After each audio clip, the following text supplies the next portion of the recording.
네, 안녕하세요. 경익남과 토론합시다.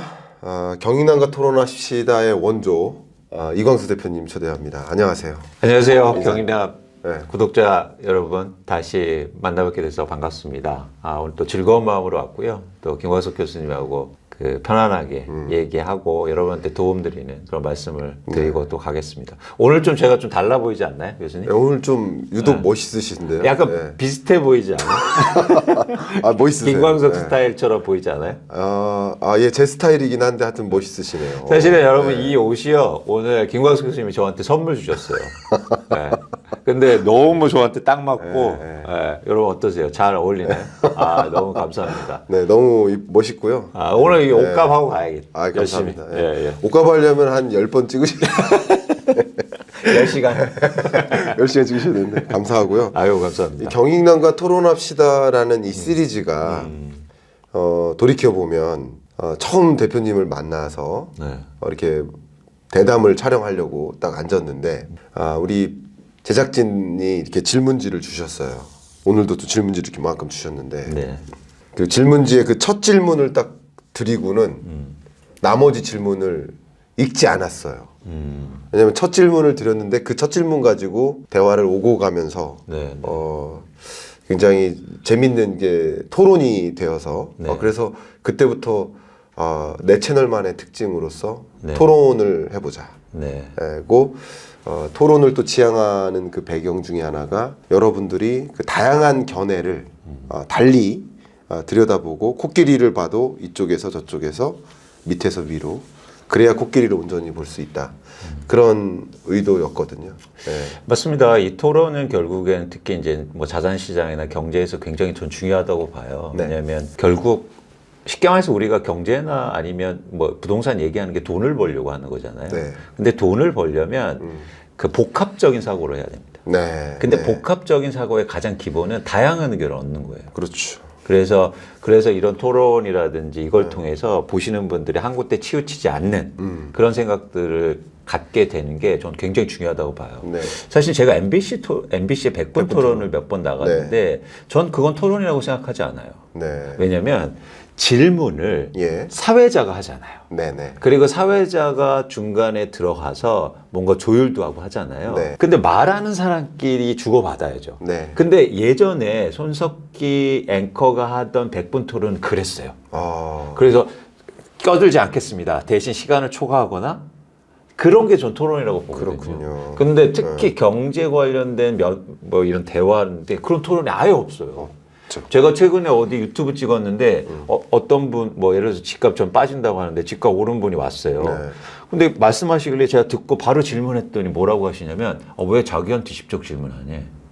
사회자가 하면 되는데 화를 좀 그러세요? 그래서 이게 어렵다. 이 토론이라는 게 토론 문화가 또 아직 정착도 안 됐고. 근데 그런 측면에서는 경익남 오면 제가 너무 편하죠.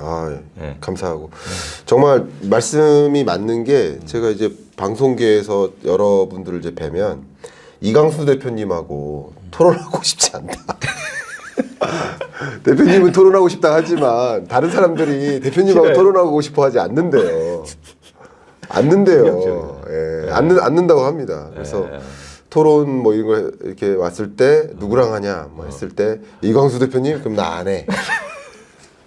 나 화내는 것도 아닌데. 화내는 것도 아닌데 어쨌든 논리적으로 부족하니까 그런 게 아닐까 저는 생각을 하는데 어쨌든 지금 말씀하신 것처럼 이 토론이라는 것이 여러분들의 생각을 다채롭게 만들어줘.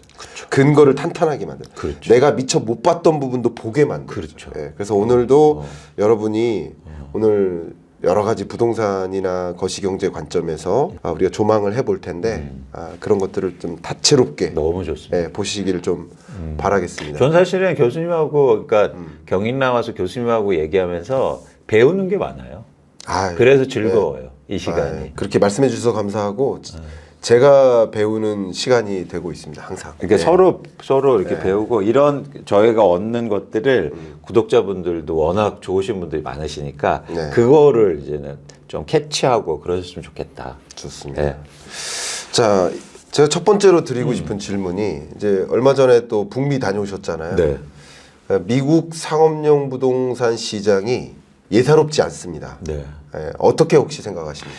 일단 저는 네. 2024년도에 네. 글로벌 증시, 부동산 그리고 관련해서 매크로 가장 중요한 이슈라고 봐요. 네. 미국의 특히 상업용 부동산. 예. 워낙 규모도 크고 여러 가지 문제점이 있기 때문에 사실 이 이슈를 계속 저희가 가장 관심 있게 봐야 될 이슈라고 봐요. 네. 예. 두 가지 이유 때문이에요. 예. 첫 번째는 말씀드렸듯이 규모가 엄청나게 커요. 네. 예를 들어서 2024년도에 들어오는 만기가 그러니까 상업용 부동산 살려면 대출을 받았을 거 아니에요. 네. 그 만기가 거의 5천억 달러예요. 네, 그러면 우리 돈으로 한 600조 원이요. 네. 근데 이게 저금리 때 대출을 받았거든요. 네. 그러니까 이게 만기가 들어오면 차환이나 상환을 해야 될 거 아니에요. 네. 그렇죠? 그러면 고금리를 받아서 해야 돼요. 그렇기 때문에 이거 문제가 있을 수 있다. 차환 거래 시에. 그렇죠. 네. 왜냐하면 고금리 대출을 그렇죠. 받아야 되니까 그렇죠. 수익성이 뚝 떨어지죠. 네. 두 번째는 뭐 아시는 분들 많으시겠지만 공실률이 미국의 전역의 오피스 공실률이 지금 20%를 넘어가고 있어요. 역사상 이런 적이 없다고요. 그렇죠. 그러니까 펀드멘탈이 흔들리는 거예요. 네. 공실률은 높고 예. 근데 이제 빚을 일으켜서 사놨는데 금리는 올라갈 거고. 그러면 여기서 어떻게 이게 문제가 안 될 수 있을까? 사실 그래서 이게 미국의 오피스 시장을 제가 가장 관심 있게 봅니다.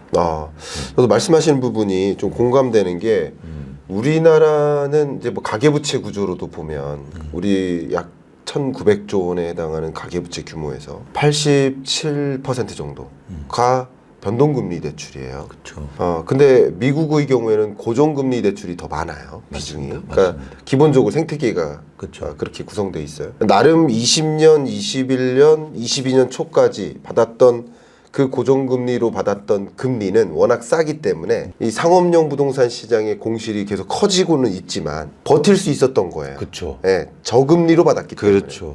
근데 이게 2년, 3년 정도가 되면 말씀하신 대로 이제 차환 거래를 해야 돼요. 그렇죠. 근데 지금 차환 거래를 하기 위해서 또 추가적인 대출을 받는다. 근데 공실이 메꿔졌으면 큰 문제가 아니지만 공실이 계속 늘어나고 있는 구조니까. 네. 그러니까 이제 지금은 높은 금리로 대출을 받아야 되니까 그렇죠. 문제라고 생각하고요. 네. 미국 경제가 그래도 뭐 노랜딩 아니냐. 어제 또 IMF 전망치가 나왔는데 2%대로 전망했습니다. 2.1%로. 그러니까 뭐 경기 침체냐 아니냐를 좀 놓고 논쟁의 소지가 있을 만한 숫자가 나왔어요. 네. 그러니까 이게 경기 침체까지는 좀 벗어나는 느낌. 근데 또 경기 침체 완전 아닌 건 아닌. 그러니까 안 좋은 경제인데 그래도 이제 소프트 랜딩인데 소프트 랜딩과 노 랜딩의 사이. 네, 그 정도예요. 예. 그 정도니까 그래도 미국 경제가 괜찮게 흘러가는 거 아닌가 이렇게 보는데 그런데 말씀하신 대로 네. 미국 경제의 가장 약한 고리가 상업용 부동산 시장이라 한다면 이게 터지면 소위 이제 경착륙, 연착륙을 논할 상황이 아닌 그렇죠. 그냥 시스템적 리스크로 갈 수 그렇죠. 있으니까. 그렇죠. 그래서 우려하시는 거 그렇죠. 아닙니까? 말씀하신 것처럼 가장 핵심인데 네. 예를 들어서 미국의 가계는 네. 고금리에 영향이 없어요. 네. 고정금리 비율이 80%가 넘거든. 네. 그러니까 금리를 아무리 올려도 가계는 소비를 안 줄여. 그렇죠? 그 이유는 뭐냐면 공교롭게도 서브프라임 때문이었던 거예요. 네. 그렇게 호되게 당하다 보니까 이제 집을 살 때 다 고정금리로 해요. 미국은. 네. 그래서 가게들은 그렇게 해왔어요. 근데 상업용 오피스 빌딩은 투자를 하면서 네. 투자 규모를 늘려 나가다 보니까 예. 저금리여서 투자는 해야 되는데 그래서 만기 구조를 짧게 한 거예요. 만기 구조를 짧게 할수록 대출을 많이 해줬거든요. 그렇죠. 그러다 보니까 이게 가게하고 다르게 오피스 빌딩은 쉽게 말해서 만기 구조가 짧다. 근데 그 만기가 돌아오고 있는 거예요. 그럼 이제 고금리 충격이 있는데 네. 펀드멘탈도 안 좋아. 네. 그래서 이제 두 가지를 제가 이번에 미국 가서도 두 가지를 본 거죠. 하나는 네. 이제 많은 지금 뭐 예를 들어서 전문가들이 어떤 얘기하면 공실률이 일시적인 거다. 일시적이다. 그러니까 예. 코로나 때문에 일어난 네. 현상이지 네. 이제 끝나가고 있고 다 이제 백투 오피스 한다 이거죠. 네. 그래서 이건 공실률은 계속 줄어들 거야. 일시적으로 보면 문제가 없는 거죠. 그렇죠. 예. 그래서 저는 그 부분이 궁금했어요. 네. 진짜 일시적일까? 아, 혹시 구조적인 게 아닐까? 네. 네. 그래서 그 부분을 이제 보고 싶었고 네. 두 번째는 뭐냐면 이 대출들이 대부분 로컬 뱅크에 있어요. 네. 그래서 로컬 뱅크들이 지금 이걸 어떻게 보고 있는지 이런 대출 규모라든지 시장을 이걸 지금 뭐 얘기도 듣고 네. 직접 오피스도 보고 온 거죠. 네. 근데 지금 너무 좋은 의제를 주셨는데 일시적인 일이냐 구조적인 일이냐. 이 상업용 부동산 시장의 이제 공실률이 계속 치솟고 있기 때문에 뭐 정점이기 때문에 이게 일시적인 거라면 뭐 상대적으로 걱정을 안 해도 돼요. 근데 구조적인 이유다 그러면은 이건 걱정을 해야 됩니다. 그러니까 뭐 미국 경제 걱정하지 마세요 이런 말들 하시는데 미국 경제를 걱정하는 게 아니라 미국 경제가 어떤지에 따라서 한국 경제에 영향을 주니까 엄청 크니까. 많이들 좀 오해하시는데 기재부에서 보도자료를 냈는데 이 IMF 경제전망 보고서 가지고 좋은 것만 써요. 보도자료는 한국 경제 성장률을 상향 조정했다. 상향 조정한 이유가 미국 경제와 중국 경제를 상향 조정해서 그래요. 그러면 자연스럽게 한국 경제를 상향 조정하게 돼요. 그쵸. 왜냐면 우리나라 전체 수출의 40%가 미중으로 가는데, 그러니까 지금 미국 경제를 관심 있게 보는 것이 그것이 결국 한국 경제에 어떤 영향을 주나, 시스템적 리스크가 오면 또 어떤 영향, 이런 걸 보기 위한 거잖아요. 자, 근데 저는 개인적으로 네. 일시적인 요인과 구조적인 요인이 맞물렸다고 봅니다. 그러니까 이 상업용 부동산 시장의 공실은 근데 통상 우리나라에서도 이 상업용 부동산 시장 하면 잠깐 설명을 드린다면 가장 대표적으로 이제 오피스가 있고 뭐 오피스텔도 그렇고요. 네. 그리고 중대형 상가, 소형 상가 이 정도로 많이 구분을 하잖아요. 근데 이 상업용 부동산 시장의 이제 공실은 일단 코로나19 때 언택트로 전환되면서 그렇죠. 언택트로 전환됐는데 일시적인 거죠. 그럼 코로나19 끝나면 다시 돌아올까? 그렇죠. 다시 돌아오지 않는 거죠. 그렇죠. 언택트가 일상화된 거죠. 그렇죠. 이런 특징을 어떻게 보면 구조적으로 보시는 그런 팩터가 될까요? 어떻게 생각하십니까? 그 지점이 근데 이제 논란이 있는데 전 이번에 보고 와서 확실히 안 게 이거였어요. 예. 지금 이 언택트와 예. 쉽게 말해서 재택근무를 누가 원하느냐. 예. 그러니까 쉽게 말해서 워커들이 원해. 그렇죠. 워커들이 네. 원하면 일시적인 거예요. 네. 근데 만약 기업이 원하는 거라면 네. 그러면 구조적인 거예요. 네. 근데 제가 본 건 기업이 원해요. 네. 근데 심지어 제가 보기에는 둘 다 원합니다. 그러니까 더 네, 둘 문제인 다 거예요. 원합니다. 네. 그래서 이게 더 길게 구조적으로 갈 수 있다는 거죠. 왜냐하면 네. 기업이 원하는 이유는 네. 이 얘기를 아무도 안 하는데 네. 기업이 원하는 이유가 있어요. 물가가 오르고 인플레이션이 되니까 기업도 비용을 네. 줄여야 돼요. 예. 근데 가장 좋은 방법은 고정 비용을 낮추는 거잖아. 네. 그렇죠? 예. 고정 비용의 대표가 딱 두 가지가 걸려 있어요. 네. 이런 사용료, 임차료, 그렇죠? 예. 임차료와 임금이란 말이에요. 그렇죠. 근데 언택트와 재택근무하는 순간 이 고정 비용이 확 줄어. 네. 아니 회사도 안 나오면 임금 그렇게 많이 안 올려도 돼요. 그렇죠. 그렇잖아요. 예. 그다음에 기본적으로 뭐 우리가 복리후생비라든가 네. 이런 것도 적게 들어간단 네. 말이죠. 예. 그러니까 기업 입장에서는 이런 어려운 상황, 즉 물가가 오르는 상황을 벗어나기 위해서 네. 언택트를 원하는 거예요. 네. 그런데 교수님 말씀하신 것처럼 개인들도 편해? 예. 그러니까 이게 예. 구조적으로 갈 수 있겠다.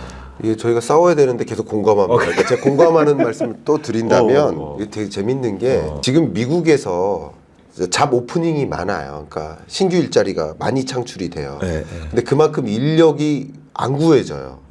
그러면 지금은 어쩌면 고용주가 우위에 있는 입장이 아니라 미국 경제가 고용주가 우위에 있는 게 아니라 고용자가 우위에 있어요. 바기닝 파워가 세요. 그러면 특히 우리나라도 좀 비슷한데요. 빅테크 기업들이 뭐 빅데이터 전문가, AI 전문가를 찾는단 말이에요. 네. 근데 빅데이터 전문가, AI 전문가가 소위 우리나라 빅테크 기업들이 원하는 그 핵심 인력들, 그 중소기업들, 스타트업들도 다 이들을 원해요. 근데 이들이 상대적으로 부족하니까 이들이 원하는 일하는 방식을 요구해요. 그러니까 이들이 뭐를 요구하느냐? 재택근무 됩니까를 따져요. 예를 들어 지금 우리나라 알바생들도 알바생이라고 죄송하지만 파트타임 잡 근로자들도 이 자영업자들이 인력 구하기가 어려우니까 소위 알바생이 원하는 조건을 들어줘야 돼요.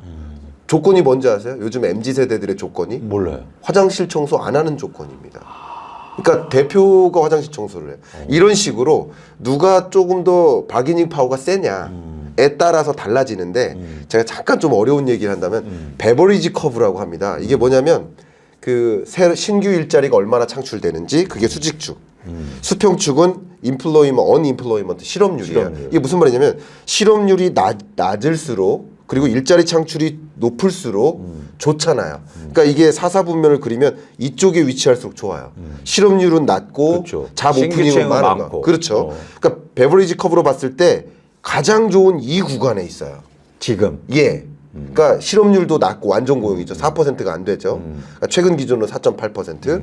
그리고 잡 오프닝은 굉장히 많아요.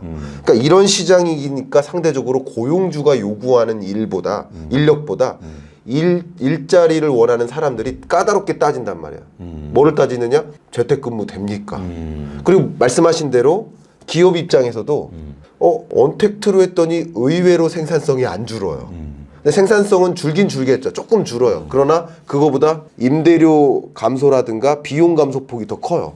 그러니까 이게 언택트로 전환된 다음에 다시 돌아올 줄 알았더니 일정 부분 다시 돌아오기도 하지만 상당히 구조적으로 언택트화 되고 있는 거죠. 그렇죠, 그렇죠. 그러니까 이게 상업용 부동산 시장의 공시를 늘리는 한 가지 요인이 된다고 보는 거죠. 그렇죠. 그러니까, 네. 그러니까 아까 교수님이 말씀하신 것처럼 사실은 그러니까 고용자가 예를 들어서 열 위에 있고, 네. 예를 들어서 내가 노동자가 그러니까 힘이 세면 네. 이런 관계가 항상 근데 이거는 바뀌잖아요. 바뀌죠. 계속 예, 그렇게 바뀔 될 수 수는 있겠죠. 없다고. 예, 예. 그러니까 만약에 그게 주 요인이면 네. 주 요인이면 이 문제가 저는 심각하게 바라보지 않는다고. 근데 저는 제가 판단하기에는 후자가 더 지금 세요, 힘이. 네. 기업이 원해. 그러면 이게 정착되는 거지. 그렇죠. 기업이 원한다는 얘기는 소위 출근 근무 일자리를 생산하지 않는다는 거잖아요. 그렇죠. 그렇죠. 그건 더 셀 수도 있겠죠. 예. 그리고 기업이 비용 절감이라든지 여러 가지 목적상 네. 그리고 큰 산업의 트렌드가 사실 그쪽으로 가니까 네. 우리가 굳이 오피스를 임대해서 네. 이렇게 간다. 그러면 이게 예. 문제인 게 사실 미국 경제의 가장 핵심은 뭐 교수님도 어떻게 다른 생각이 있을지 모르지만 전 레버리지 경제라고 보거든요. 네. 근데 레버리지 핵심은 부동산이에요. 왜냐하면 가장 많은 레버리지가 들어가잖아요. 그렇죠. 근데 그 중에서 한 축이 사실은 상업용이에요. 네. 근데 이 축에 조금 뭔가 다른 큰 변화가 일어나면 예. 미국 경제가 좀 달라질 수 있겠다는 생각이 드는 네. 거지. 네. 너무 좋은 포인트고요. 여기서 지금 말씀해 주신 이 상업용 부동산 시장의 공실 문제가 좀처럼 해소되지 않을 수도 있다라고 생각해 볼 수 있는 포인트가 그냥 여러분 다 아실 만한 산업 패러다임의 전환 자체입니다. 그러니까 그 산업 자체가 전체 GDP가 늘어나긴 늘어나는데, 그러니까 올해 GDP가 작년보다 미국이 2.1% 늘어나는 구조인 거예요. 그러니까 GDP는 늘어나는데 뭐를 중심으로 늘어나느냐? 소위 주식 너무나 잘 아시지만 빅테크 기업들을 중심으로 그렇죠. 소위 상대적으로 재택이나 출근을 필요로 하지 않는 종류의 산업 생태계는 신규 일자리 창출이 없어요. 근데 말씀하신 언택트 근무로도 괜찮다. 언택트 근무를 해도 효율성이 안 떨어진다. 생산성이 안 떨어진다. 하는 산업 섹터의 일자리 창출은 많아져요. 그래서 고용자는 많아지는데 그만큼 출근할 이유는 없어지는 상대적으로. 네. 그러니까 비중이 그렇다는 거죠. 그런 구조로 산업 패러다임이 변화하고 있고, 특히 이번에 뭐 다보스 포럼을 안 좋아하시는 분들도 많이 계시더라고요. 근데 왜 안 좋아요? 뭐 여러 가지 뭐 어떤 기업이나 이익 집단의 목소리라고 돈 있는 사람들. 라고 생각하시더라고요. 뭐 근데 그리고 스위스에서 하잖아. 근데 스위스 다보스에서 네. 근데 뭐 그렇게 보셔도 좋은데 싫어하진 마시고요. 그들은 무슨 목소리를 내는지는 보셔야죠. 그렇죠. 근데 그들이 어떤 목소리를 내느냐? 2024년 이후에 산업 패러다임 변화를 볼 때 일자리 창출이나 산업의 GDP 규모가 앞에 말씀하셨던 소위 ICT나 이런 빅테크 산업을 중심으로 커지는데 가장 많이 이 고용 창출이 안 되거나 이 산업 섹터가 커지지 않는 영역이 바로 대면 유통 사업입니다. 대면 유통. 우리도 장보러 이제 마트 가거나 전통시장 가는 비중이 줄잖아요. 상대적으로 온라인 쇼핑에 대한 의존도가 높아지잖아요. 그러니까 그러니만큼 온라인 쇼핑으로 물건을 많이 산다 그러면 상대적으로 출근 근무 인력이 덜 필요한 구조잖아요. 그렇죠, 그렇죠. 근데 오프라인 중심이다라고 한다면 대면 쇼핑 중심이다라고 한다면 상대적으로 출근 근무 혹은 그만큼 상업용 부동산 시장의 공실이 더 안 줄어드는 그런 환경으로 간다는 거죠. 그런 식으로 패러다임 변화가 있기 때문에. 그러니까 그럼 이 산업 패러다임 변화는 구조적인 요인이잖아요. 그쵸. 일시적으로 바뀌는 게 아니라 아예 그 방향으로 가는 그런 구조적인 변화잖아요. 그러니까 이게 상업용 부동산 문제가 될 수 있을 것 같습니다. 구조적으로. 그렇죠, 그렇죠. 네. 그래서 2024년도에 이 시장을 잘 보셔야 되는데, 네. 전 사실은 솔직히 말씀드려 어떤 생각을 하고 있냐면, 저는 이제 주식을 보잖아요. 네. 전 이거가 문제가 생기면 네. 또 굉장히 좋은 기회가. 네. 예. 한번 예. 크러쉬가 되죠. 그러면 시스템적 리스크가 올 수 있다. 미국 경제가 그렇죠. 굉장히 강한 좀 문제가 올 수 있다. 네. 그러면은 크래쉬가 오는데, 네. 그러면은 또 기회를 주는 거거든요. 네. 연속해서. 그렇군요. 그러면 그거를 저는 기회 측면에서 보는 거예요. 네. 그러니까 나쁘다는 게 아니에요. 예. 이건 다시 극복할 거. 어떤 극복이 지금 미국에서, 그러니까 이게 위험이 오면 극복하잖아요. 네. 근데 그래서 미국은 뭐냐면 레질리언스가 좋은 거예요. 회복 탄력성이. 예. 그래서 저는 미국 경제가 되게 뭐랄까 스트롱하다고 생각해요. 네. 그 회복 탄력성이 높은데 이런 문제가 터지면 또 빠르게 회복할 거예요. 네. 예를 들어서 이거 부동산만 보면 지금 미국에서는 그러니까 어떤 현상이 일어나냐면 오피스를 없애고 아파트를 만들어. 네. 가능하거든요. 예. 상업용 부동산 시장을 정리하는 거죠. 주거용으로. 예. 그럼 공급은 줄잖아요. 예. 근데 주거 비용은 지금 임대료는 엄청 비싸요. 네. 그러다 보니까 이게 대체가 되면서 자연스럽게 시장에 회복이 일어나는 거죠. 근데 예를 들어서 그래서 시장이 중요해요. 시장이. 네. 시장이 그런 상황이 나오면 또 다른 수요자가 와서 시장을 회복한다는 거죠. 네. 그래서 그냥 시장에 맡겨놓으면 돼요. 그 시장에 맡겨놓은 게 미국이잖아요. 근데 우리는 예를 들어서 이런 거죠. 상업용 부동산 터져. 건설사가. 그러면 건설사 살려줘. 네. 살려주면 안 되는데. 네. 네, 그냥 놔두면 되는데. 네. 근데 그 점에서 차이가 있어서 저는 미국에서 이런 문제가 생기는 걸 관심 있게 보는 이유는 나쁘다. 나빠질 거다가 아니고 예. 기회가 온다. 기회가 온다. 또 자, 다른 그러면- 기회. 전 사실은 여기에서 미국의 주식이나 부동산에서 어떤 기회도 찾을 수 없어요. 네. 이렇게 높은데 또 엔비디아를 사라고요? 몇 프로 먹으려고. 네. 그렇잖아요. 네. 그런데 이런 변화가 일어나면 되게 큰 기회가 올 수가 있다. 다시 한번. 네. 네. 예. 그래서 저는 가장 그런 측면에서 관심 있게 봐요. 그러면 이제 상업용 부동산 시장을 중심으로 실제 시스템적 리스크가 생길지 통제 불가능한 그런 리스크로 전개될지 이걸 시나리오로 하나 봐야 된다는 의견이신 거죠? 그렇죠. 네. 그렇게 되면 미국의 기준금리, 그러니까 경제 성장률이 뚝 떨어지면서 뭐 이렇게 일종의 말씀하신 것처럼 체계적 리스크가 발생하니까 금리를 또 내릴 거 아니에요. 네. 그렇죠. 예. 그러면 또 시작인 거야. 그 패턴이. 그러면 네. 반문을 드리겠습니다. 네. 이제 저도 이제 미국 경제를 봤을 때 이제 소프트 랜딩으로 봅니다. 그러니까 굉장히 강한 하드 랜딩이나 뭐 이게 시스템적 리스크로 갈 가능성은 좀 약하다라고 그동안 봐왔습니다. 그런데 뭐 그런 일이 벌어질 가능성이 없다고 보진 않죠. 그런 일이 있다면 어디서 오는 건지 그 시그널이 무엇인지 지금 말씀해 주신 거고 그런 걸 봤을 때 그때는 어떻게 대응할지 이제 고민해야 되는 것인데 근데 앞서 자 날카로운 질문 앞서 대표님이 미국 경제가 워낙 탄력성이 좋다. 회복 탄력성이 있다. 리질리언스를 갖고 있다. 그리고 최근 뭐 2008년 금융위기 이후로 미국 경제의 행보들을 보면 통화 정책과 재정 정책이 같이 맞물려서 어떤 문제가 있을 때마다 어쨌든 잘 극복하는 것 같아요. 그러니까 위기가 대표님이 잘 아시는 위기가 터져야 극복하는 게 아니라 위기가 터지지 않게 극복을 자꾸 시키는 거죠. 아니 그 지점에서 저 이 의견이 그렇게 달라요. 해왔다고 봅니다. 저는 아니라고. 아 그러세요? 저는 왜 아니라고 혹시 보시는지? 그거는 이제는 저는 터졌을 때 들어갔다고 생각해요. 터졌을 때 네. 네. 대표적으로 예를 들면, 대표적으로 코로나 일어날 줄 어떻게 알았어요? 몰랐죠. 터지고 나서 대응한 거예요. 네. 대표적인 거잖아요. 네. 아니 그건 어떻게 터지기 전에 코로나 대응했어요? 그렇죠. 터지고 나서 대응했다. 그거예요. 위기가 왔을 때 그걸 잘 대응해야 그렇죠. 된다. 그 예. 지점이에요. 그러니까 이게 왜 그게 중요하냐면 저는 그게 시장에 맡긴다는 거예요. 네, 네, 그러니까 왜냐면 예를 들면 태원건설 말씀을 드릴게요. 네, 태원건설이 지금 워크아웃에 들어왔잖아요. 네. 근데 워크아웃 들어가기 전에 태원건설이 그렇게 어려운지 알았습니까? 애널리스트들 많이 알았죠. 그 정도 몰랐어요. 대중적으로는 몰랐죠. 대중적도 그러고 전문가도 막 10조 원 걸려 있고 막 상세한 내용을 알 수가 없어요. 내부 사항이잖아요. 채권단들이 알고 그렇죠. 채권단도 몰랐어요.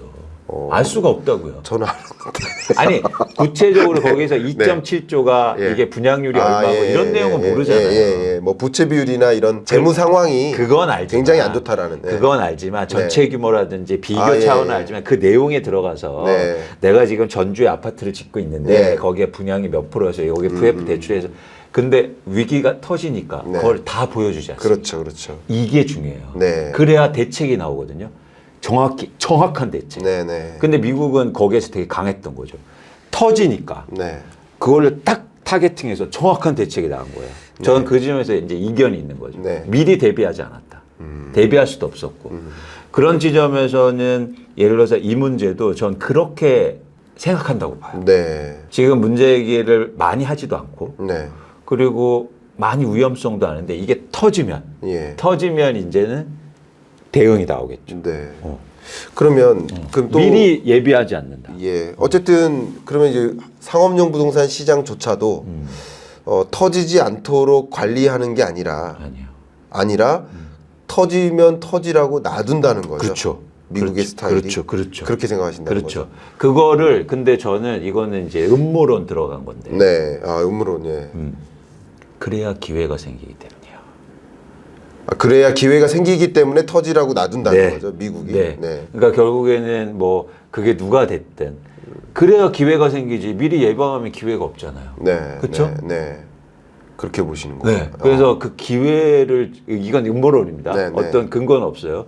터지게 놔두고 기회를 잡고 회복시키는 거예요. 그러니까 누가 그 기회를 본다는 거죠?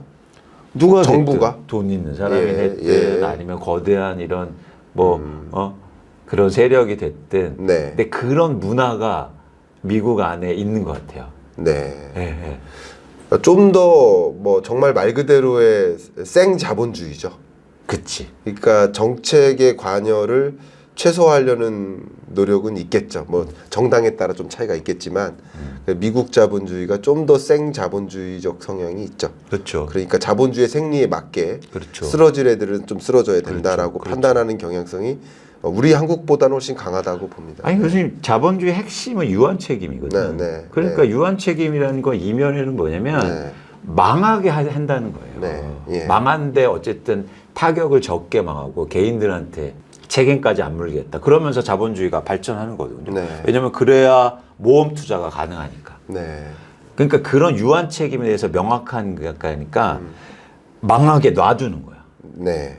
자 그러면은 어쨌든 이 상업용 부동산 시장 시스템적 리스크가 있을 수 있다라고 가정을 했을 때 네. 그런 시나리오가 있다 그러면 우리 국민 혹은 시청자 여러분 입장에서는 어떤 연관성이 있다고 생각하세요? 우리는 그것에 맞게 어떤 의사결정을 해야 된다고 혹시 생각하십니까? 그러니까 여기가 되게 중요한 게 그래서 예를 들어서 막 말씀하신 것처럼 시스템 리스크와 크래시가 오면 한국은 더 어려워지잖아요. 네. 그렇죠. 예. 다 아까처럼 미국하고 중국하고 연관돼 그럼요. 있는데 예. 지금 중국도 어려운데 네. 미국마저 부동산으로 터진다? 네. 그리고 지금 유럽도 안 좋거든요.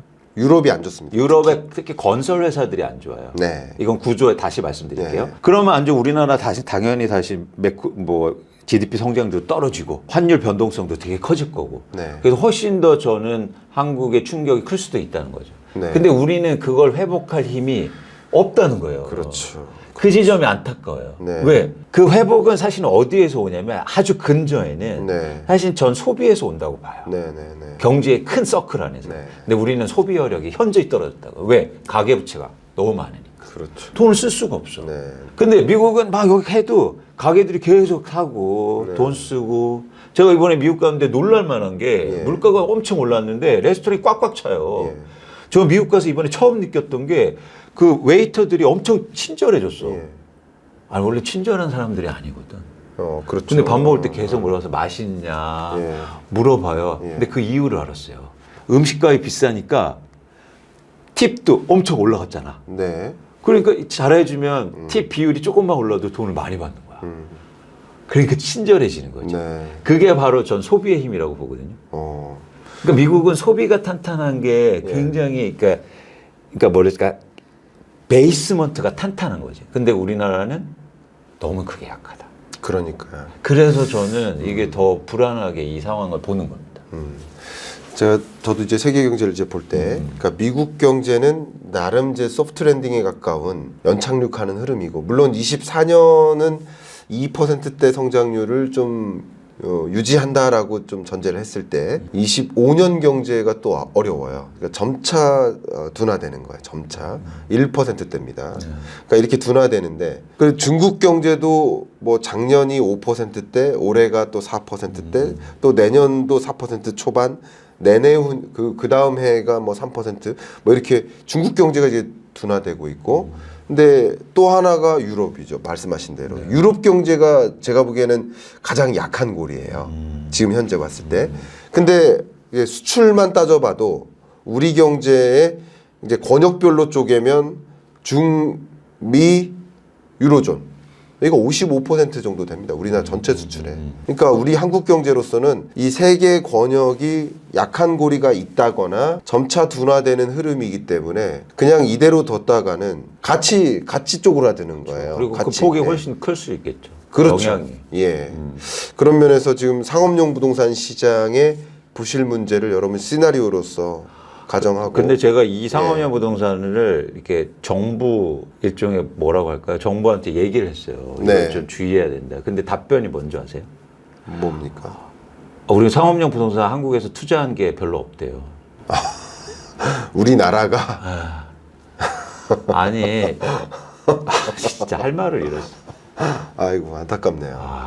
그러니까 이게 어떻게 대응이 되겠습니까? 이런 일이 벌어졌을 때 국민연금이 미국의 상업용 부동산 투자한 게 얼마 안 되기 때문에 괜찮다고 이렇게 리액션하면 제가 뭐라고 얘기해요? 아이고. 그럼 글로벌 금융위기 때 미국 경제가 소위 나락으로 떨어질 때 우리 경제도 굉장히 강하게 충격을 받았잖아요. 그렇죠. 그러니까 상업용 부동산 시장에 직접적인 투자가 아니더라도 그렇죠. 다른 여러 방면으로 뭐 아까 말씀드린 수출뿐만 그렇죠. 아니라 거시경제적으로 연동성이 강하니까 그렇죠. 그런 일이 있을 때 어떤 시나리오가 전개되는지를 지금 고민해야죠. 그렇죠. 근데 상업용 부동산 투자 안 어. 했어 괜찮다. 익스포저가 없어서 그거 터져도 괜찮대요. 그 똑같아요. 옛날에 그 서브프라임 터졌을 때 뭐라고 했냐면 네. 뭐 언론이나 전문가들이나 할 거 정부도 할 것 없이 뭐냐면 미국에 우리는 그 모기지에 투자한 게 적어서 괜찮대요. 우리나라. 아니 저는 정말 갑자기 또 말씀 나누는 게 제가 속상한 게 네. 왜 이 나라의 어떤 정책이든 경제 현상에 대해서 걱정하고 우려하는 사람이 민간 전문가냐고요. 왜 정부가 고민 안 하고 그러니까. 이 심각성을 얘기를 해주면 국민들은 그거 가지고 고민하고 걱정하고 막 댓글로 우려된다고 하는데 왜 정부는 정작 우리 투자 안 했는데요? 이런 식이냐고. 나도 그런 부분들이 너무 안타깝네요. 그러니까 여기에 너무 안타깝습니다. 근데 유독 경제 분야는 너무 그런 쪽으로 그러니까 복합적인 사고가 안 되는 것 같아. 아, 이 부분 정말 좀, 충격적이죠. 예, 좀 나와서 토론을 합시다. 정말. 나와서 토론합시다. 네, 그러니까 이게 전반적으로 이 영향이 사실 크잖아요. 네. 그래서 참 어쨌든 저희가 2024년도에 미국의 상업용 부동산 관심 있게 제가 가장 관심 있게 보고 있고 그리고 이건 결국엔 큰 흐름에서 뭐가 있냐면 금리를 기준금리를 그렇게 급격하게 올랐는데 네. 이상하게 문제가 없어요. 너무 현재까지. 조용해. 네, 네, 그럴 수 없거든요. 예, 그럴 수 없잖아요. 네. 너무 그런데 조용하죠. 근데 뭔가 지금 그 안에서는 이런 상업용 부동산 이런 것들이 금리 충격을 이제 받을 수 있다는 거예요. 결국에. 네. 근데 그 충격이 제가 보기에는 이제 22년, 23년까지 올렸거든요. 근데 그 충격은 24년, 25년에 온다고 봅니다. 저는. 왜냐하면 아까 말씀드린 대로 상대적으로 이제 탄력적인 대응이 있고요. 그리고 상대적으로 고정금리에 대한 의존도가 높았기 때문에 그 금리를 올릴 때마다 즉각적인 충격이 있는 게 아니라 그게 높아진 금리에 대한 부담이 24년 하반기, 25년 이렇게 순차적으로 천천히 오는 것이라고 저는 봅니다. 그게 이제 경제적으로 좀 부정적인 하방 압력을 주는 거죠. 그러니까 이게 네. 저희가 이제 항상 얘기하면서 굉장히 흥미로운 지점인데 그래서 제가 교수님한테 배울 게 되게 많은데 그러니까 전 애널리스트를 오래 했잖아요. 예. 우리는 경제를 보고 주식을 보고 부동산을 볼 때 사실은 약간 이벤트 중심이에요. 아, 예. 예, 예. 그러니까 그러니까 그게 이벤트라고 해서 뭐 작은 일이 아니고 예. 진짜 큰 변화, 없던 일이 어떤 게 벌어질까에 관심이 네. 많아요. 네, 네. 그런데 교수님은 경제 성장률을 전망하고 네. 뭐 고용을 얘기할 때는 지속된 게 어떻게 변하는지에 관심이 있으시죠. 그렇죠. 예, 예. 그래서 예를 들어서 수출이 어떻게 변할까, 예. 수입이 어떻게 변할까, 맞아요. 고용이, 그러니까 지속된 사항의 변화에 관심이 있죠. 그렇죠. 근데 저는 그게 관심이 없어요. 아. 그거는 투자의 큰 예. 기회로 작용이 안 되거든. 그래서 우리는 진짜 새로운 일이 벌어지지 않을까? 네. 2024년도에 네. 이런 관점에서 보면 이게 굉장히 중요한 거라고 네. 보는 거죠. 네. 근데 이게 서로 이렇게 그러니까 말씀을 들으시면서도 이걸 같이 보시는 게 중요해요. 네. 그렇죠? 교수님이 얘기하시는 항상성의 변화가 네. 어떻게 일어나는지 예. 그 와중에서 이런 이벤트들이 나올 게 없는지 네. 이걸 같이 해야 내 집을 마련하든 부동산 투자를 하든 주식을 하든 이걸 가져가야 중요합니다. 그러면요. 아까 이제 어쨌든 그 구조적인 충격이 있을 때 이제 한국 우리 시청자 여러분들께도 뭐 대응책들 고민하지만 어쨌든 한번 좀 영향이 있으면 뭔가 기회가 또 오기도 한다고 하셨잖아요. 네. 그 부분을 혹시 2월달 그 마라톤 세미나에서 그럼요. 저희 2월에 해주실 겁니까? 2월에 사실은 그러니까 제가 또 이렇게 대면 세미나를 더 잘하기 때문에 네, 뭐 저보다는 안 되시지만 좀 그래서 저희가 2월에 여러분들 저희가 2월에 또 네. 지난해 했던 네. 마라톤 세미나에서 아침부터 저녁까지 맞아요. 그죠? 그게 날짜가요. 네. 제가 공지는 해드리겠습니다. 2월 14일 24일 24일 토요일입니다. 네, 24일. 마지막 2월 마지막 예, 토요일이죠. 예. 네, 그래서 네. 그때 진짜 네. 제가 또 보고 온 거 네. 한 또 얘기 드릴 것도 있고 예. 제가 또 어떻게 그걸 기회로 삼아야 되는지 그런 그러니까 방법까지 그 부분을 좀 많이 말씀해 주세요. 또 말씀드리고 네, 싶어요. 기회 부분 예. 좀 부탁드립니다. 예, 예. 제가 이제 그러면 이제 한국의 정책이나 부동산 정책이나 뭐 이런 얘기를 좀 여쭙고 싶어요. 제가 지금 우리 한국 경제의 사태가 심각하기 때문에 조금 있으면 이제 기재부의 한 직책자가 제 채널에 출연을 하세요. 근데 예. 그 출연에 대해서 이제 논의를 하는데 예를 들어 뭐 사무관급이나 뭐 요 정도가 출연하더라도 보고에 보고를 타고 장관까지 허락을 다 받아야만 여기에 올 수 있습니다. 하여튼 그래요. 그래서 그게 참 쉽지는 않아요. 근데 이런 한국 경제의 약한 고리 혹은 한국 경제가 어떤 중국이나 미국이나 이런 약한 고리로 인해서 연결될 어떤 영향 이런 것들을 같이 고민하고 실질적인 대응책을 좀 마련했으면 좋겠다. 그래서 제가 여러분 이 자리에 모셔놓고 좀 진짜 좀 혼내듯이 좋네요. 이렇게 하면 안 돼요. 이 얘기를 좀 저는 해드리고 싶은 마음인데 얼마나 보고를 탈지 모르겠어요. 근데 제가 정부랑도 뭐 전 정부, 일을 현 많이 정부 하시잖아요. 일을 좀 해보면 되게 재밌는 게 정부의 일은 방송도 특히 방송은요 대본이 있어요. 그리고 그 가이드라인 안에서 움직여야 돼요. 그리고 그 대본이 다 보고가 됩니다.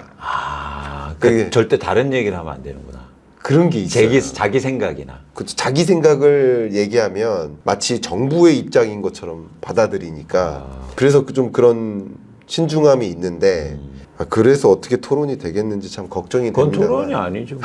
그래서 그거는 저기 보도자료 보면 되는 거 아니야? 그러니까 걱정이 됩니다만 예. 근데 참 이 보도 자료가 역대 정부 다 그래요. 제가 어떤 보수 정부, 진보 정부를 편드는 게 아니라 다 그래요. 다 역대 모든 정부가 긍정적인 포인트를 강조하거든요. 그건 그럴 수밖에 없. 강조합니다. 제가 항상 뭐 IMF나 월드뱅크 전망 보고서가 나오면 거길 200~300페이지를 샅샅이 뒤져서 어떤 함의가 있는지를 보는데 보도자료 한 장 딱 얘는 한국 경제가 상향 조정됐으면 상향 조정된 거를 키포인트로 가져가거든요. 근데 굉장히 중요한 경고들을 했는데 그런 게 빠져요. 그러니까 이 보도자료가 어쩌면 어떤 정부든 좀 내세울 만한 걸 많이 보이는 노력을 해요. 이제 홍보성. 그렇기 때문에 사실 이제 토론을 통해서 이런 부분 신중하게 대응해야 되지 않느냐 이런 이야기를 저도 많이 하는데 그런 관점에서 네. 정책 이야기를 할게요. 근데 정책 중에 부동산 정책도 있지만 요즘 많이 고민을 하고 있는 감세 정책 네. 이 부분에 대해서 한번 총평을 여쭙고 싶어요. 이광수 대표님 어떻게 보시는지. 경제가 좋아지려면 아주 기본적으로 네. 공급과 수요 차원에서 접근을 하잖아요. 네. 그런데 저는 저성장 국면으로 가고 인구가 줄어들 때는 수요가 훨씬 중요하다고 봐요. 수요가 좋아져야 경제가 좋아진다. 네. 그런데 지금 경제 정책의 방향성이 아직도 공급 위주예요. 네. 공급 위주로 접근하니까 부자 감세가 나오는 거예요. 네. 일종의 공급에서 낙수 효과 얘기를 하는 거죠. 그러니까 기업이 중요해. 네. 그리고 부자가 중요해. 그리고 만들면 돼. 네. 근데 여기엔 다 뭐가 거래되어 있냐면 수요 얘기가 없어요. 네. 누가 사줄 거냐에 대한 질문이 없다는 거죠. 누가 사줄 거에 대한 얘기를 하면 예를 들어서 저소득층 지원해 줘야 되고. 네. 그죠? 예. 소비 성향이 더 높잖아요. 그러면 예를 들어서 경제가 좋아지죠. 부채에 대한 관리해 줘야 되고. 네. 그죠? 예. 이런 고민들이 빠져 있어요. 이게 훨씬 더 중요한 경제 상황인데. 네. 그래서 수요에 대한 정책이 없다. 네. 네, 그래서 네. 문제가 되게 크다라고 네. 전 보고 있습니다. 그러시구나. 저도 이제 이 감세 정책에 대한 제 총평을 한번 드리면 얼마 전에도 국회에 가서 이제 국회에 간다는 얘기는 여야를 다 본다는 거죠. 그쵸, 그쵸. 예, 그러니까 정치적으로 보는 게 아니에요. 근데 심지어 그 보수 당에 있는 한 의원이 이제 경제 정책에 대해서 좀 논하러 왔다 이렇게 하면서 얘기를 하니까 보수 진영에 계신 의원도 이렇게 얘기를 하더라고요. 아니 경제 정책이 없는데 무슨 경제 정책을 논해요? 이렇게 정책이 없어요 이렇게 합니다. 그래서 제가 화냈습니다. 경제 정책이 없다니요. 얼마나 많은 정책이 있는데 굉장히 많은 정책들이 있어요. 근데 그 정책들을 제대로 들여다보고 문제가 있다면 어떤 문제가 있는지를 판단해야 되는데 그냥 자기가 무슨 정책이 있는지도 모르면서 얘기하는 거예요. 그러면 어떤 정책들이 있는지를 하나하나 따져보고 그 정책 중에 어디에 문제가 있는지 이런 정책은 이런 식으로 가야 됩니다라는 얘기를 해야 된다고 보는 거예요. 그런 면에서 좀 아쉬움이 있었어요. 근데 제가 지금 감세 정책에 대한 제 의견을 드리면 네. 우리 경제가 우리 정부 그러니까 정부는 저는 약간 총무라고 생각하는 사람이에요. 정부는 총무예요. 네. 동호회의 총무예요. 그럼 동호인들이 회비를 내야 되잖아요. 네. 그게 세수죠. 그렇죠. 그리고 회비를 받으면 회비 가지고 동호회가 써요. 운영될 수 있도록 쓰는 거예요. 그래서 정부에 하는 일은 세입과 세출입니다. 네. 그런데 2019년부터 코로나19 전부터 세입보다 세출이 많았어요. 네. 이게 적자 재정이라고 하는 거죠. 네. 2019년부터 2023년까지 내내 적자 재정이었고요. 네. 그리고 2024년에 예산 정책이 네. 역시 적자 재정을 계획했습니다. 네. 자, 그러면 저는 이게 현 정부는 우리 국민이 선출한 거잖아요. 네. 그러니까 그 정부의 어떤 의지나 방향성을 갖고 있다. 어떤 예를 들어 성장 정책이다. 네. 감세 정책이다. 예를 들어서. 네.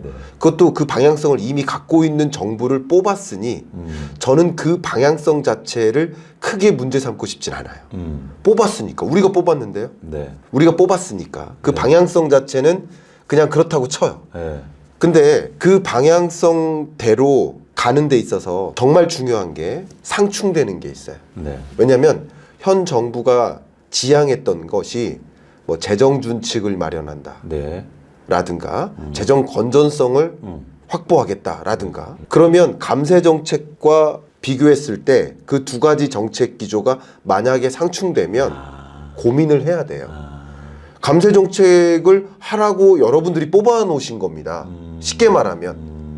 그러니까 그 감세 정책 그 자체만 비판하면 안 된다는 생각을 갖고 있어요. 뽑았으니까. 안 뽑든가 그러면. 그게 싫으면. 뽑았으니까. 네. 저는 그런 생각 갖습니다.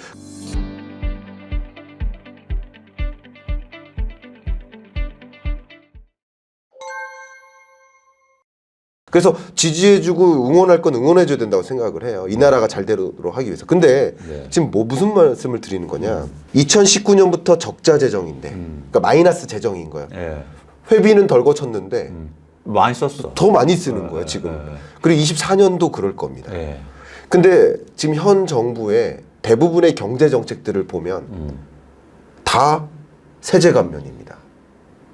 어떤 정책도 빠짐없이 세제 감면이에요. 대부분이. 그리고 추가 지원이에요. 그러니까 세제 감면과 추가 지원이에요. 그러면 세수에 대한 고민은 안 하고 있어요.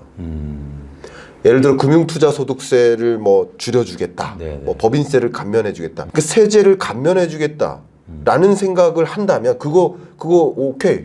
그러면 어떻게 세수를 늘릴 건지, 어떻게 재정 건전성을 계속 유지할 것인지를 같이 방안을 마련해야 되는데 이건 빠지고 세금 줄여주겠다, 지원해주겠다예요. 그러니까 이런 부분에 저는 논리적으로 좀 약한 고리가 있다. 근데 이제 정부에서 얘기하는 건 이거 아닙니까? 세수도 줄이지만 쓰는 것도 줄이겠다. 이거 아니에요 지금?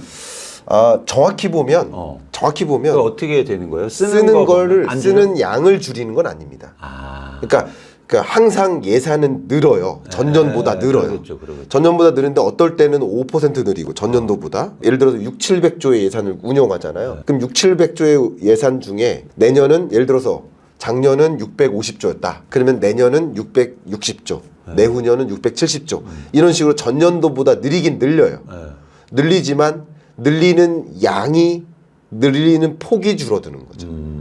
예산 근데- 증가율이 떨어지는 거죠. 근데 교수님 여기서 가장 큰 네. 지금 논리는 뭐냐면 네. 세금을 줄여주면 네. 그게 기업이든 개인이든 세금을 줄여주면 많이 써서 경기가 좋아진다는 얘기잖아요. 경기가 좋아지면 세수도 증가할 거다. 이 네. 논리잖아요. 이거에 네. 대해서 어떻게 생각하세요? 그게 꼭 그렇지 않다는 거죠. 그러니까 예. 그게 근데 그렇게 얘기하고 있단 말이에요. 네. 거기에서는 그럼 뭐라고 답하실 겁니까? 자, 그럼- 자 예를 들어서 부자 감세를 하면 네. 부자들이 돈을 많이 쓸 거다. 기업한테 법인세를 낮춰줬더니 투자를 많이 할 거야. 네. 근데 이건 좀 시간이 걸리니까 좀 지켜보세요. 세금은 당장 깎아주지만 그들이 돈 쓰고 투자할 거예요. 이렇게 제가 저 기재부 장관인데 이렇게 얘기했어요. 네. 그럼 뭐라고 반론하실 거예요? 너무 안타까운데요. 반론의 문제가 아니라 제가 이거는 제 의견이 아니고 그러니까, 이건 정부의 네, 지금 네. 얘기예요. 너무 안타까운데 그래프를 하나 그려드리면 네. 제가 최근에 비교를 했어요. 그러니까 인플레이션이 본격적으로 시작된 게 22년부터잖아요. 네. 인플레이션이 네. 21년까지는 제로 물가였습니다. 그쵸, 우리나라도. 그쵸. 그래서 21년 3분기와 23년 3분기를 기준으로 네. 소득 분위별로 소득이 얼마나 늘었는지를 비교를 해봤어요. 네. 근데 그 데이터를 받아가지고 비교를 해보니까 5분이 네. 고소득층이죠. 네. 고소득층의 소득은 대략 한 7.5% 늘었어요. 오, 네. 예. 네. 1년 동안. 2년 동안. 2년 동안. 인플레이션 기간에. 아, 네. 예. 21년부터 23년까지니까. 아, 네네. 그런데 1분위는요. 네. 나홀로 감소했어요. 소득 자체가. 그러니까 통장에 찍히는 명목 소득이 줄었습니다. 그러면 실질 소득은 더 줍니다. 실질 소득은 어마어마하게 엄청 줄었습니다. 줄죠. 그러니까 이거는 정말 얘기하기가 나쁘끄러울 만큼 줄었습니다. 예. 너무 속상합니다. 아, 이건 진짜. 이게 무슨 얘기냐면요. 그리고 2분위, 3분위, 4분위가 있잖아요. 4분위도 5% 이상 늘었어요. 네. 자, 그러면 4, 5분위 고소득층은 물가 상승률을 대략 한 4.5%라고 한다면 연간 기준으로 네. 라고 한다면 물가 상승률보다가 오히려 소득이 늘었어요. 늘었어요. 근데 2, 3분위 중저소득층은 물가 상승률보다 낮게 명목 소득이 늘었어요. 그러면 실질 소득이 실제로 줄었어. 요 예. 그리고 1분위 극저소득층, 취약계층은 아예 소득이 그냥 줄었습니다. 예. 아예 예. 명목 소득 자체가. 그러니까 이게 양극화가 벌어졌잖아요. 근데 이런 국면에 감세 정책이 맞느냐 이거예요. 오히려 이제 세금이라는 그 제도는 어쨌든 번자한테 거둬서 세금이란 제도 자체가 분배적인 성향이 있거든요. 근데 분배라는 면을 너무 좀 무시하고 가는 것이다라고 생각을 하고 있어요. 그래서 오히려 뭐 양극화를 그 감세 정책이 양극화를 더 키워놓는 방향성 아닐까. 감세 정책 아니어도 양극화가 나타나고 있는 국면인데 그런 국면의 감세 정책이 맞는가 하는 생각은 갖고 있어요. 예. 그러니까 이게 감세 정책이 경제에 도움이 안 된다. 결론적으로. 그거잖아요. 도움이 되는 부분이 있겠죠. 있겠죠. 뭐든지 도움이 되는 건 있습니다. 어. 근데 항상 우리는 기회비용을 고려해야 되는데 도움이 되는 것보다 잃는 게 더 많다는 거죠. 근데 그러니까 아까도 경제 정책의 어떤 그 방향성, 네. 일종의 뭐라고 할까요? 기조 네, 네. 이런 걸 얘기하는 게 저는 어디에서 딱 나오냐면 대통령이 벤틀리 얘기할 때 나왔다고 봐요. 네. 그러니까 부자를 감세해주면 경제는 좋아지게 돼 있다. 그러니까 이런 정책들이 나오는데 여기에서 이제는 얘기하신 건데 경제 정책도 저는 얘기를 좀 해보고 싶어요. 네, 네. 그러니까 기본적으로 이 방향성이라는 게 뭐냐면 예. 전 경제 정책에 이념이나 기조가 없어야 된다고 생각해요. 저도 그렇게 생각합니다. 예. 아니 옛날에 케인즈가요. 예. 케인즈 그 위대한 경제학자가 이론하고 막 논문 쓰고 책 쓰는데 물어보면 맨날 얘기가 달라요. 어느 때는 뭐 유효수요 얘기하다 때는 뭐 금리 얘기하다가 뭐 정부가 돈 쓰라 마라 맨날 바뀌어. 그래서 기자가 물어봤어요. 네. 아니 너무 심한 거 아닙니까? 대학자께서 이렇게 경제 정책을 심지어 만들고 좋아하는 사람이 네. 맨날 이렇게 얘기 틀리면 돼요? 그런 기조를 가져야지. 그랬더니 뭐라고 하는지 아세요? 케인즈가? 뭐라고 하세요? 당신은 상황이 달라지는데 의견을 안 바꿔요? 이게 이거예요. 경제는 그렇죠. 그래서 이념이 들어가면 안 돼요. 네, 네. 갑자기 코로나가 터지고 막 예를 들어 금리가 올라가는데 나는 부자들을 위한 기조는 유지해야지. 이게 아니잖아요. 그건 유연하게 아니죠. 해야죠. 그건 아니죠. 예. 그래서 경제 정책을 얘기할 때는 어느 것도 다 받아들일 자세를 가져야 돼요. 네, 네, 네. 근데 전 그 점에 대해서 문제가 있다. 네. 여기서 자꾸 이념을 얘기하고 네. 자유주의를 얘기하고 네. 이러니까 네. 경제정책의 유연성이 없었어요. 네. 부자 감세가 맞는 시장도 올 거예요. 예, 예. 근데 지금은 아니라는 거지. 네, 네. 그렇죠? 예. 그럼 유연하게 생각해. 대한민국 경제를 위해서. 네. 예? 예. 그러니까 그 지점에서 전 문제가 그건 저도 마찬가지예요. 그게 보수든 진보든. 예. 그래서 지금 상황에 우리가 최저임금을 올릴 수 없는 상황이야. 너무 그러면 좀 희생해야죠. 그렇죠, 그렇죠. 예, 예. 그게 누구든. 근데 우리는 이 경제 정책의 이념과 그게 들어가면서 너무 고집해. 근데 문제는 그들은 다 내버려 두고 서민이 더 어렵단 말이에요. 그렇죠. 그러니까. 그러니까 사실은 경제 정책은 유연성을 가져야 예. 돼요. 그러니까 맞아요. 현 정부도 그렇고요. 전 정부도 그렇고요. 그러니까. 예를 들면 그러니까 이건 양비론이 아니에요. 맞아, 아니에요. 경제는 그거야. 그렇죠. 예. 그러니까 너무 좋고요. 예. 그러니까 예를 들면 최저임금 말씀하셨지만 최저임금도 10,000원으로 왜 정해놓냐고요. 10,000원으로 정해놓는 게 어디 있습니까? 그때 경제 상황에 맞게 가야죠.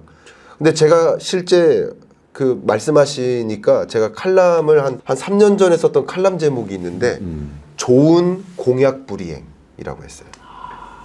공약 불이행이 좋은 거라고. 그러니까 아무리 자기의 생각과 방향성을 담고 공약을 제시했어도 5년 동안 경제가 어떻게 흘러갈 수 있을지 모르니 그때 상황에 맞게 공약도 현실적으로 불이행하거나 이행해야 된다. 그렇죠. 그러니까 공약 불이행 자체가 좋은 거다라고까지 표현했어요. 그러니까 정치적 이슈는 그렇게 해요. 그렇게 해. 그게 뭐 정치적인 개혁이든 이슈는, 그거는 사실은 그렇게 해요. 그게 네. 옳은 방향이라고 하면 네. 그러면 이제 틀렸다고 그러면 표로 심판받고. 근데 네. 경제는 그러면 안 된다고. 그렇네요. 예. 그 지점이 정말, 저는 예. 우리나라 그게 경제하든 분들이든 관료든 아니면 예를 들어서 학자분들이든 네. 이거는 명확하게 해야 된다. 네. 근데 학자들도 양쪽으로 나누어져서 네. 서로 막 그러면 아니잖아요. 네, 네. 정말 너무 맞고요.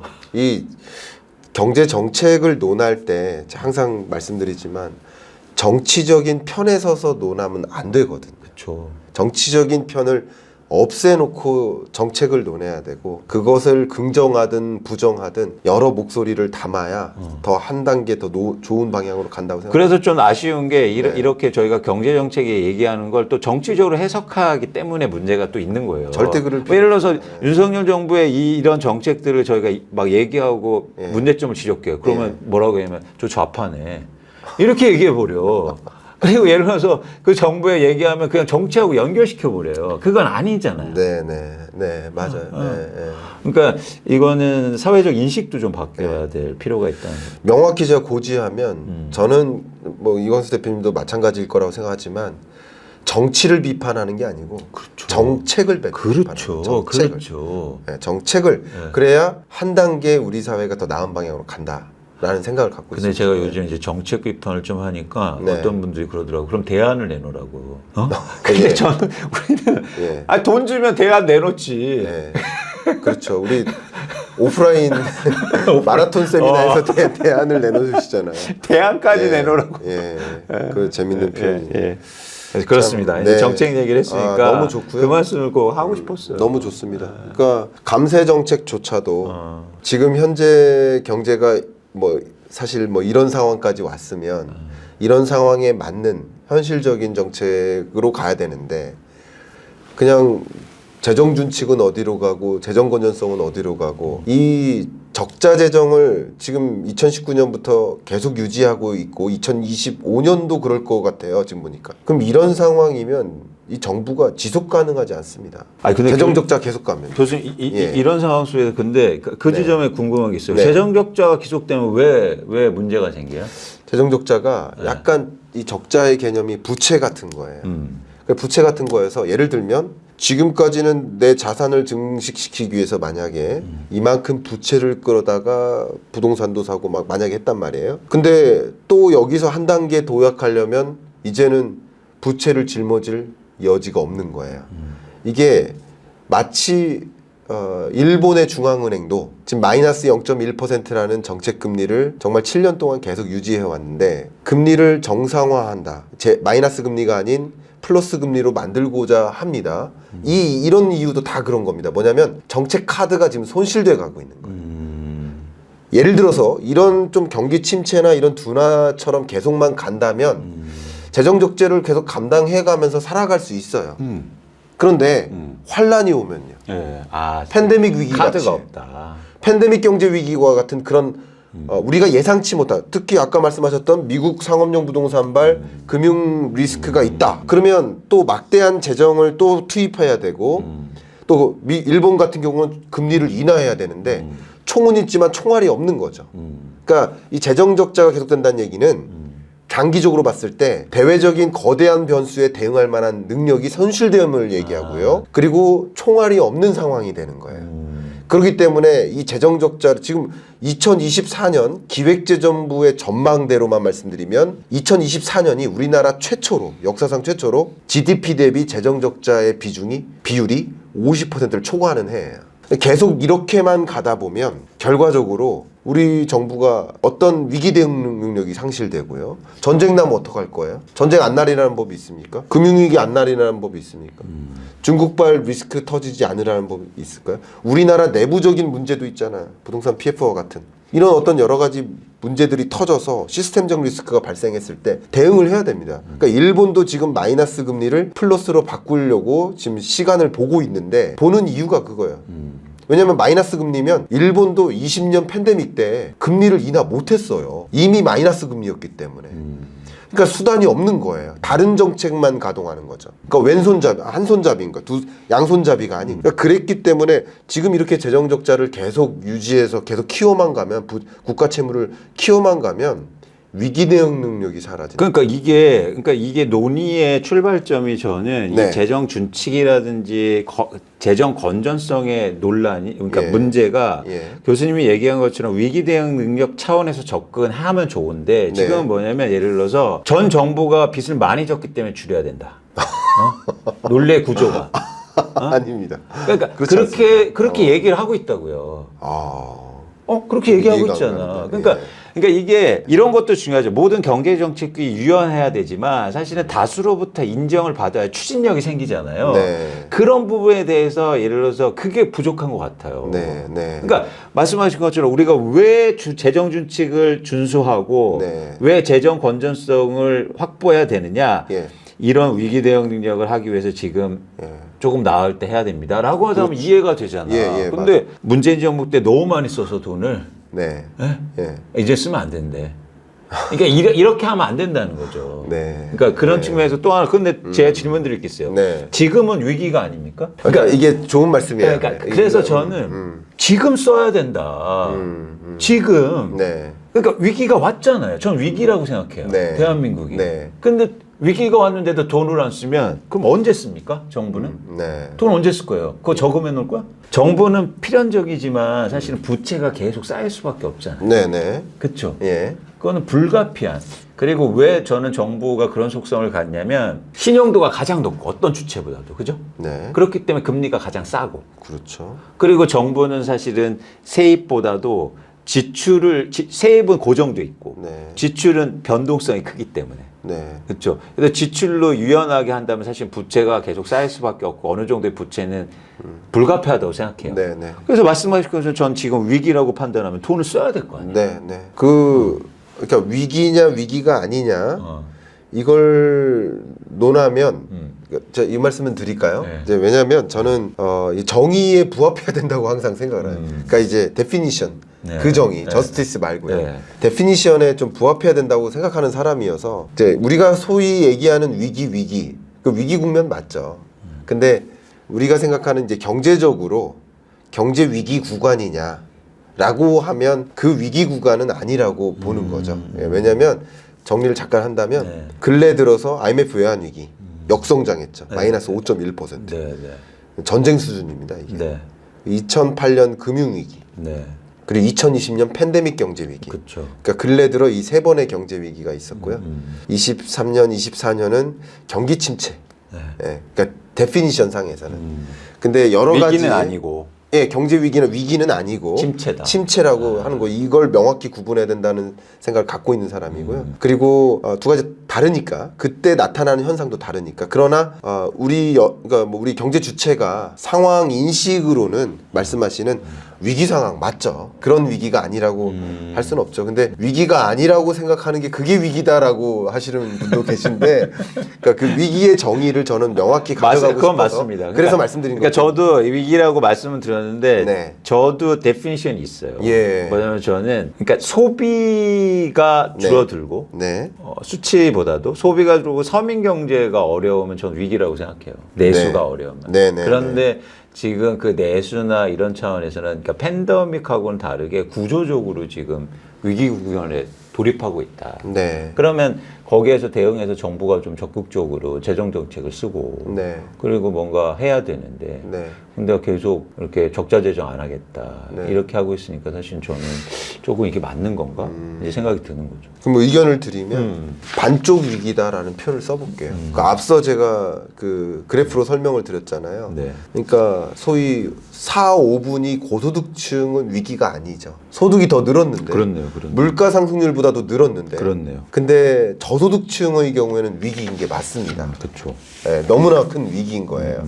그래서 아마 이 영상을 보시는 분들도 위기다라고 인식하는 분도 계시고 아니라고 생각하시는 분도 계신데 예를 들어 반은 위기라고 인식하고 반은 위기가 아니라고 인식하면 위기가 아닌 거지만 반 정도에 해당하는 저소득층이나 중하위 소득계층 이들의 경우 1, 2, 3분위 소득계층들은 위기 상황이라고 느끼실 겁니다. 왜냐하면 소득은 안 느는데 물가는 높고 그렇죠. 이자 상환 부담은 가중되고 내가 갖고 있는 건 지금 없고 그렇죠. 보이지 않는 거죠 터널이 위기 맞죠 그렇게 본다면 네 저는 그렇게 좀 의견을 드리고 싶어요. 그렇게 질문 주신다면. 그러니까요. 그래서 네. 어쨌든 정부 정책을 얘기하다 저희가 여기까지 왔는데 네, 네. 저는 계속 또 말씀드리지만 유연했으면 좋겠다. 너무 그래서 좋습니다. 그게 한쪽에 치우치지 말고 네. 사실 이념 경제라는 건 사실 없거든요. 네. 시장 경제만 있을 뿐이고. 근데 시장은 계속 변화하거든요. 네, 네. 그 변화에 과연 정책이 잘 대응할 수 있느냐. 네. 그런 측면에서 사실 미국이 좀 부럽죠. 왜냐하면 그런 대응 능력이 되게 뛰어나니까. 그렇죠. 네. 네. 그래서 그러니까 정확하신 것 같아요. 자, 아까 말씀하셨던 resilience. 그러니까 resilience 회복 탄력성이라는 것을 갖춰야 돼요. 맞아요. 우리 경제도 맞아요. 그게 resilience를 조금 비슷하게 설명한다면 유연함이거든요. 유연함. 그렇죠. 유연함이 없으면 안 돼요. 그래야 탄력적으로 움직여요. 예, 그게 그렇죠. 제가 영어 단어 중에 제일 좋아하는 단어예요. 아 그러세요? 레질리언스가. 아, 저는 그래서 그런 삶들을 살고 싶어요. 교수님 제가 어제 책 읽으면서 엄청나게 좋은 문구가 하나 읽었는데 읽어드릴까요? 설명해 주세요. 경험이란 네. 내가 원하는 걸 이루지 못했을 때 얻는 것이다. 멋있다. 그러니까 이게 바로 레질리언스예요. 네. 회복 탄력성을 가져야 내가 실패하거나 네. 예를 들어서 주식 투자에 실패해. 네. 그래도 회복 탄력성이 있어야 다시 일어날 수 있다고요. 이런 사회를 만드느냐가 중요해요. 네. 어제 대한민국 축구가 이겼지 않습니까? 네, 네. 8강 올라갔는데. 예. 근데 누가 골을 넣었어요? 근데 그 선수가 그동안 너무 못했어. 아, 예. 그래서 그 분이 어제 후반전에 극장골을 넣었어요. 맞아요. 동점골. 맞아요. 근데 그 분이 회복 탄력성이 없고 그런 비난과 힘듦에서 좌절하고 나는 이제 안 나갈래요. 했다면 그리고 그 팀의 분위기가 못하는 사람은 일시적으로 못한 사람을 빼고 후보로 뺐다면 그러면 그 골이 이루어졌겠습니까? 그런데 그 사람과 그 팀이 레질리언스가 있었던 거지. 네. 회복 탄력성의 기회를 주고 좋은 말씀. 그리고 개인도 나는 회복할 수 있어. 네. 탄력적이야. 그러니까 골을 넣었다고 봐요. 저는 그걸 보면서 너무 많은 생각이 들어요. 바로 이거예요. 네. 너무 좋은 말씀이시네요. 제 2020년 경제전망서에 리질리언스 사례를 담아놨습니다. 여러분 갖고 계신 분 한번 보시고요. 아, 그거 책 모으시는 분들 계시죠? 모으시는 분들 제가 많이 봤어. 있어요. 예, 모으세요. 예. 차라리 모아. 2050년까지 모으셔야 되고. 그 좋은 말씀 해주셨으니까 저도 좋은 문구 하나 드릴게요. 좀 조금 비슷한데요. 주세요. 좋은 문구는 넘어지는 것은 당신의 잘못이 아니다. 넘어졌는데 일어서지 않는 것은 당신의 잘못이다. 그러니까 넘어지는 배경에는 뭐 자기가 잘못할 수도 있고 환경이 안 좋았을 수도 있고 여러 가지 배경하에 넘어질 수 있으니 그건 당신의 잘못이 아닌데 넘어졌는데 일어서지 않는 것은 당신이 결정하는 것이기 때문에 그러니까 우리 경제가 참 넘어질 걸림돌들이 참 많이 있는 경제 같아요. 넘어질 수 있고 또 일정 부분 또 넘어뜨릴 필요도 있는 건데 그때 어떻게 일어설지를 리질리언스 할지를 맞습니다. 고민해야 되지 않을까. 그래서 그렇게 말씀하신 것처럼 이게 같은 맥락이잖아요. 교수님 네. 말씀하신 게 너무 좋은 말씀. 그렇죠. 이렇게 넘어졌을 때 다시 일어설 수 있는 네. 그런 분위기, 네. 배경, 네. 사회적 도움, 그리고 개인의 의지 네. 이런 것들이 다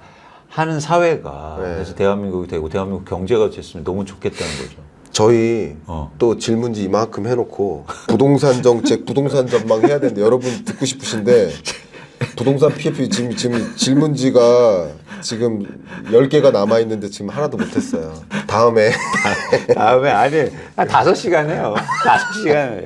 다음에 또 5시간. 정작 이제 피날레를 부동산으로 가려고 했는데 부동산 얘기는 정작 못 들어가고 정책 얘기하다 부동산 정책 얘기하다 부동산 시 이렇게 한번 해볼까 말씀 구상했는데 그건 그 얘기는 하나도 못했고 다시 하는 걸로. 다음에 또 기대해 주시고 부동산 얘기는 아마 이광수 대표님께서 그 마라톤 세미나 때 아, 그렇죠. 2월 24일 날 너무 좋습니다. 그때 마구마구 해주실 거죠. 그때 뭐 엄청나죠. 네, 저도 그때 경제, 예, 경제, 경제랑 매크로하고 많이 말씀 경제하고. 올릴 수 있도록 하겠습니다. 근데 여러분들 그 김광수 교수님 그 실제로 강의 오면 진짜 재밌어요. 여러분 꼭 오셔서 제가 홍보 아니고 진짜 홍보 아니고 이건 보도입니다. 보도. 아, 예. 홍보 아니고 보도. 홍보 아니고 보도.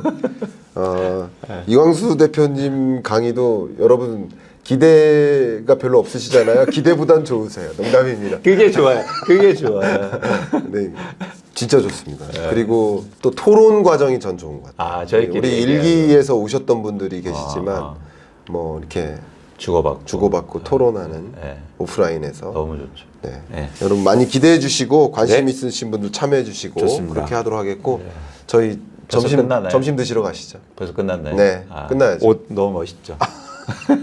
예, 멋있습니다. 교수님 예. 앉았을 때는 단추 푸는 거라니까. 저는 그게 버릇이 안 돼가지고 유연해야 돼요. 우리 대표님이 알려주셨어요. 서 있을 때 단추를 닫고 앉았을 때 여는 거라고 이렇게 알려주셨는데 저는 그게 익숙하지가 않더라고요. 심지어 오늘 이제 영국 네. 옷을 주셨으니까 예. 영국의 그 네. 트레디셔널 예. 오픈입니다. 근데 정말 멋있네요. 예, 예. 주인을 찾아간 것 같습니다. 예. 감사합니다. 하여튼 찾아주셔서 감사하고 예, 언제든지 네. 예, 광수네 복덕방 이 코너가 따로 저희 채널에 있는 거니까 언제든지 좀 찾아와 주시길 바라겠습니다. 감사합니다. 고맙습니다. 네.